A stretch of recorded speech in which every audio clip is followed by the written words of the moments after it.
नमो विष्णुपादाय कृष्णप्रेष्ठाय भूतले श्रीमते लोकनाथ स्वामिनेति नामिने। नमो विष्णुपादाय कृष्णप्रेष्ठाय भूतले श्रीमते भक्तिवेदांत स्वामिनेति नामिने। नमस्ते सरस्वती देवे गौरवाणी प्रचारिणे निर्विशेष शून्यवादी पाश्चात्य देशतारिणे। जय श्री कृष्ण चैतन्य प्रभु नित्यानंद श्री अद्वैत गदाधर श्रीवासादि गौर भक्तवृंद। हरे कृष्णा कृष्ण कृष्ण हरे हरे, हरे राम राम राम हरे हरे। हरे कृष्ण। आजबाट हामी श्रीमद् भगवत गीता यथारूपको अध्ययन गर्दैछौँ। श्रीमद् भगवत गीता यथारूप जुन हजुरले लिन पाउनुहुन्छ, हजुरको घर आँगन सबैतिर पाइन्छ, विशेष गरेर इस्कोनको सेन्टरहरूमा पाइन्छ। जगद्गुरु श्रील प्रभुपादद्वारा लेखिएको श्रीमद् भगवत गीता यथारूपको आज हामी पहिलो अध्याय 1 को श्लोक संख्या 1 बाट आजको यो पट्टि सुरु गर्दैछौँ। भगवत गीता सम्झने सौभाग्य समस्त वैदिक ज्ञान शास्त्रको अध्ययनलाई पछि पारिदिन्छ। जसले भगवत गीता बुझ्यो उसले जीवनको सर्वस्व कुरा बुझ्यो। यो संसारकै एउटा त्यस्तो मोटिभेसनल बुक हो जसलाई भगवान श्री कृष्णले युद्ध मैदानबाट भागेर हारेर त्यहाँबाट निस्किन खोजेका अर्जुनलाई भगवान श्री कृष्णले जीवन, धर्म, दर्शन, कर्तव्य र सबै कुराको शरणागत र मोक्षसम्मको बाटो देखाइदिनु भएको एउटा विशुद्ध, एउटा मोटिभेसनल पुस्तक भन्न म रुचाउँछु, जसले हजुरको जीवनलाई आह्लादित पनि बनाउँछ र अतुलनीय परिवर्तन पनि गराउनेछ। यहाँ भित्र हामीलाई चाहिने हर चीज पूर्ण आश्रित विज्ञान चाहिँ यसले हजुरलाई हामीलाई प्रदान गर्छ। यो कथाले पनि धर्मको धरोहर श्री कृष्णको शक्तिलाई दर्शाउँछ। आउनुहोस् यसलाई आजबाट हामी समग्रमा पढ्न सुरु गर्नेछौँ। हुन त म यसको लागि योग्य छैन, त्यही पनि श्रील प्रभुपादले बुझाउनु भएको कुराहरू हजुर समक्ष राख्ने प्रयास गर्छु र मैले जानेका केही कुराहरू त्यसमा थप्ने प्रयास गर्नेछौँ। कुरुक्षेत्रका युद्ध भूमिमा सैनिकहरूको निरीक्षण भनेर अध्याय 1 सुरु भएको छ र यसलाई हामी आजबाट सुरु गर्दैछौँ। हजुरहरूलाई मन पर्यो भने लाइक तथा शेयर गर्नुहोला र हाम्रो च्यानललाई सब्स्क्राइब पनि गरिदिनुहोला। ओम नमो भगवते वासुदेवाय, ओम नमो भगवते वासुदेवाय, ओम नमो भगवते वासुदेवाय। धृतराष्ट्र उवाच धर्मक्षेत्रे कुरुक्षेत्रे समवेतायुत्सव मामका पाण्डवा चैव किम अकुर्वत संजय। धृतराष्ट्रले भने, हे संजय, युद्ध गर्ने इच्छाले कुरुक्षेत्रको धार्मिक स्थलमा जम्मा भएका मेरा र पाण्डुका छोराले के गरे? यो पहिलो चाहिँ श्लोक रहेको छ। पहिलो श्लोकमा धृतराष्ट्र जो कौरवहरूका पिता हुन्छन्, उनले जन्मजात आँखा देख्दैनन् र उनले आँखा नदेखेको आँखा मात्र होइन, मन पनि उनको चाहिँ कालै हुन्छ यो महाभारतमा है। र यसमा तात्पर्य दिनुभएको छ जगद्गुरु श्रील प्रभुपादले। भक्तिवेदान्त स्वामी जगद्गुरु श्रील प्रभुपाद की जय। र यहाँ श्रील प्रभुपादले भन्नुभएको कुरा म हजुरहरूलाई बुझाउँछु। साथमा यो सुरुको जुन वाक्य छ नि, यसले भगवत गीतामा भगवान श्री कृष्ण र अर्जुनले गर्ने जीवन र मोक्षको पृष्ठभूमिलाई तयार गर्छ।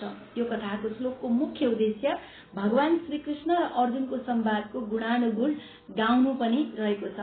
यसमा प्रभुपादले लेख्नुहुन्छ, भगवत गीता धेरैले अध्ययन गर्ने एउटा अध्यात्म विज्ञान हो।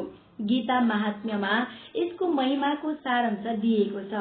यहाँ भनिएको छ, भगवत गीतालाई भगवान श्री कृष्णका भक्तहरूको सहयोग लिएर अत्यन्तै गहन रूपले अध्ययन गर्नुपर्छ र वैयक्तिक स्वार्थ प्रेरित व्याख्या नगरिकन यसलाई जस्ताको तस्तै बुझ्ने प्रयास गर्नुपर्छ। गीतालाई स्पष्ट रूपले बुझेको उदाहरण स्वयं भगवत गीतामा नै छ। जसरी अर्जुनले भगवानका मुखारविन्दबाट सिधै यो गीताको उपदेश सुनेर ग्रहण गरे, हामीले पनि त्यही रूपमा यसलाई बुझ्नु पर्दछ।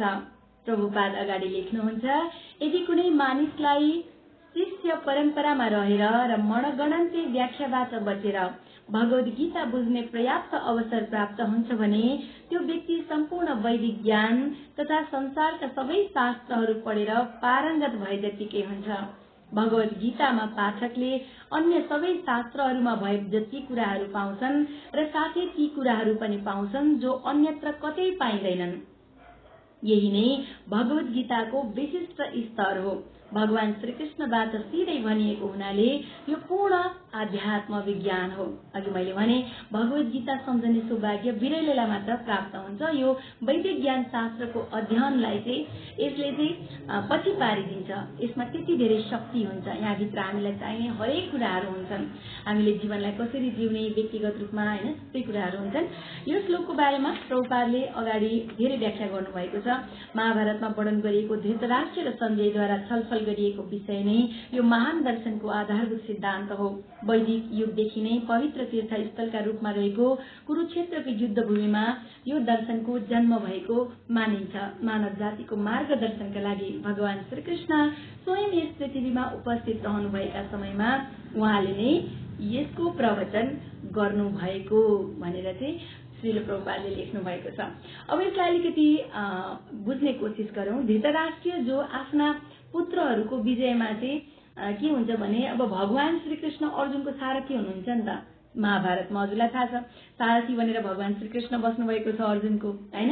अब भनेपछि त धृतराष्ट्रलाई त भगवान हुनुहुन्छ श्रीकृष्ण भन्ने केही न केही थाहा छ, तर मनको अहमले गर्दा उसले स्वीकार गर्न सकेको छैन। हामीमा पनि त्यस्तै अहम यति धेरै प्रबल रूपमा हुन्छ कि हामीले पनि सबै कुराहरू चाहिँ कतिपय कुराहरू जानेर पनि स्वीकार गरेको हुँदैनौँ क्या। जस्तै ज्ञानी व्यक्तिले चोर्यो भने चोर्नु हुँदैन भन्ने कुरा जान्यो हैन, उसले पुलिस लाग्छ पुलिस केस लाग्छ भन्ने सोच्ने बित्तिकै उसले के गर्छ, एउटा ज्ञानीले चोर्नु हुँदैन भन्छ चोर्दैन हैन। आदि मात्रै जानेको अल्प ज्ञानीहरूले चाहिँ के गर्छ, एकचोटि पुलिस केस हुन्छ, पुलिस केस भइसकेपछि है यो त चोर्नु नहुने कुरा रहेछ भन्छ, चोर्दैन। तर जो अतिशय मूर्खहरू हुन्छ नि उनीहरूले चाहिँ चोरेर अनि जेल गएर कुटाइ खाएर बाहिर निस्किसकेपछि अनि के हुन्छ, चोर्नु हुँदैन भन्ने पनि थाहा छ तर पनि चोरी गर्छन्। मतलब यो गर्नु हुँदैन, यो चिज नराम्रो हो, यो खानु हुँदैन, यो लत हो, यो सबै कुराहरू हो भन्ने थाहा पाउँदा पनि उनीहरूले छोड्नु सक्दैन, किनकि कलीको प्रभावका कारणले उनीहरू अतिशय मूर्ख बनिरहेका हुन्छन् र धृतराष्ट्रलाई पनि आफ्नो पुत्रहरूको विजयमा सन्देह हुन्छ। भगवान चाहिँ अर्जुनको सारथी भइसकेपछि उसलाई आफ्नो पुत्रहरूले हार्छन् भन्ने थाहा छ तर पनि उसले युद्ध गरिरहेको छ, किनकि ऊ धृतराष्ट्र अतिशय मूर्ख हुन्छ, भित्र पनि अन्धो हुन्छ बाहिर पनि दृष्टिहीन है। त्यसैले उनले सञ्जयसँग प्रश्न गर्छन् र यसमा रहस्य के छ त, मतलब अलिकति यो अध्यायमा रहस्य के छ त भन्दाखेरि धृतराष्ट्रलाई थाहा थियो कि कृष्ण भगवान हुनुहुन्छ कि हैन, किनकि भीष्म पितामह, गुरु द्रोणाचार्य, अश्वत्थामा, कर्ण जस्ता महारथीहरूको साथमा नारायणी सेना छ कौरवहरूको, एकजुट छन् सबै हैन। द्रोणाचार्य जस्तो सबै पाण्डवहरूको गुरु पनि उतै हुनुहुन्छ, भीष्म पितामह जस्तो महान व्यक्तित्व पनि त्यही हुनुहुन्छ, अश्वत्थामा छन्, कर्ण जस्ता सारथी छन् हैन।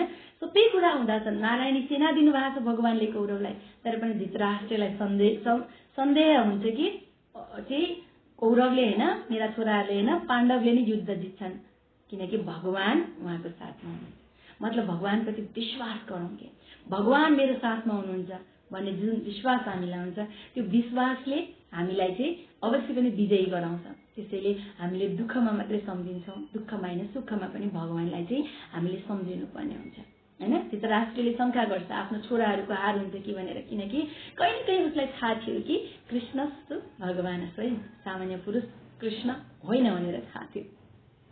स्कुलको लुगा लगाएर 9 बजे एकदमै लुगा टाई सर्ट बेल्ट सबै भिरेर हिँडेको नानीले कहाँ जान्छ त, कहाँ जान्छस् ल, नर्सरीमा पढ्ने बच्चा लुगा लाए कहाँ जान लागेको भन्दा भयो। धृतराष्ट्रको प्रश्न पनि यस्तै थियो क्या हैन। मीरा र पाण्डुका पुत्रले युद्ध स्थानमा के गरे, अरे बाबा युद्ध गर्न गएका पाण्डु र कौरवहरू युद्ध गरे, तर पनि उसले सञ्जयलाई सोधिरहेको छन् युद्ध मैदानमा युद्ध गएका कौरव र पाण्डवले के गर्छन् त, अवश्य युद्ध गर्छन्। यो कस्तो प्रश्न थियो है।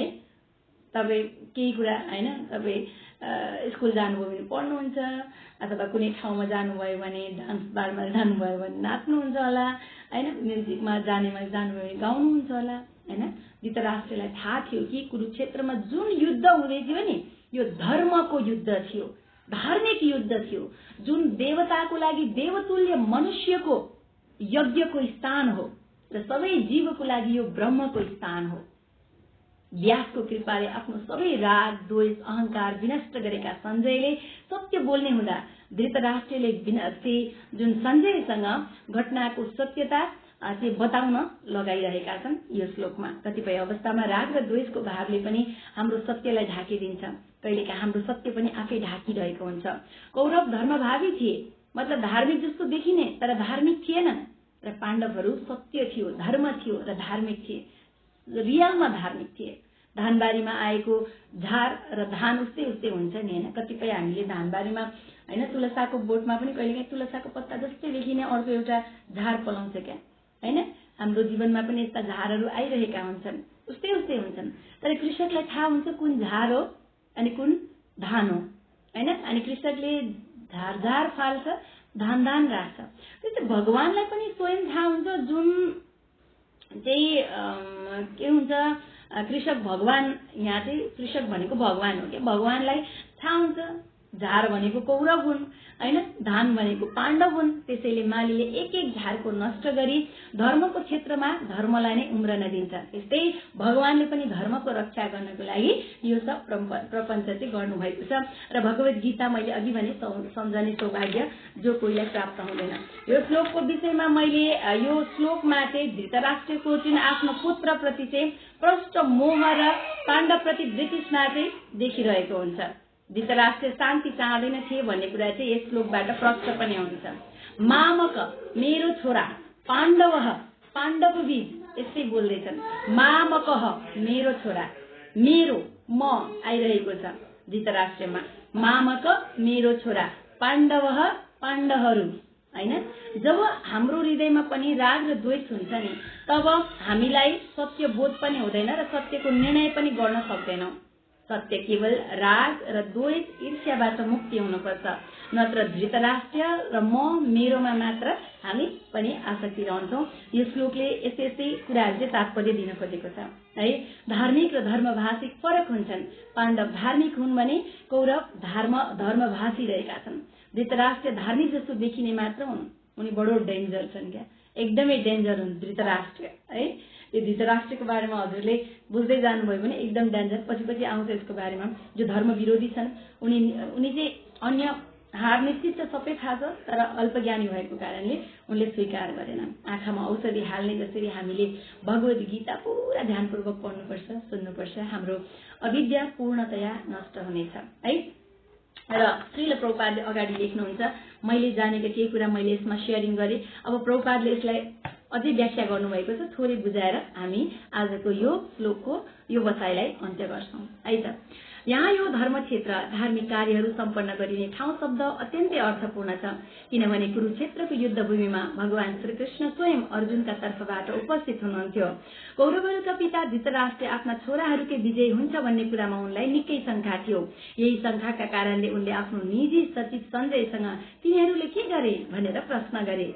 उनी आफ्ना छोरा र आफ्ना भाइ पाण्डुका छोराहरू एउटा निर्णयात्मक युद्ध लड्ने संकल्पका साथ कुरुक्षेत्रमा जम्मा भएका छन् भन्ने कुरामा विश्वस्त थिए। तैपनि यहाँ उनले प्रश्न गर्नु अर्थपूर्ण छ।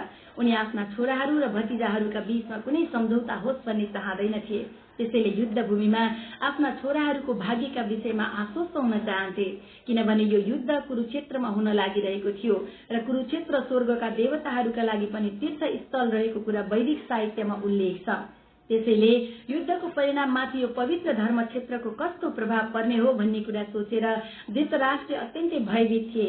अर्जुन सहित पाण्डुका अरू छोराहरू स्वभावैले पुण्यात्मा भएका हुनाले उनीहरूमाथि यो धर्म क्षेत्रको अवश्य अनुकूल प्रभाव पर्नेछ भन्ने कुरा धृतराष्ट्रलाई राम्रोसँग थाहा थियो। सञ्जय श्री व्यासदेवका शिष्य थिए। व्यासदेवका कृपाले उनी धृतराष्ट्रको बैठकमा बसेर पनि कुरुक्षेत्रको युद्ध देख्न सक्दथे। त्यसै कारणले धृतराष्ट्रले युद्धस्थलको स्थितिका बारेमा सञ्जयसँग सोधे।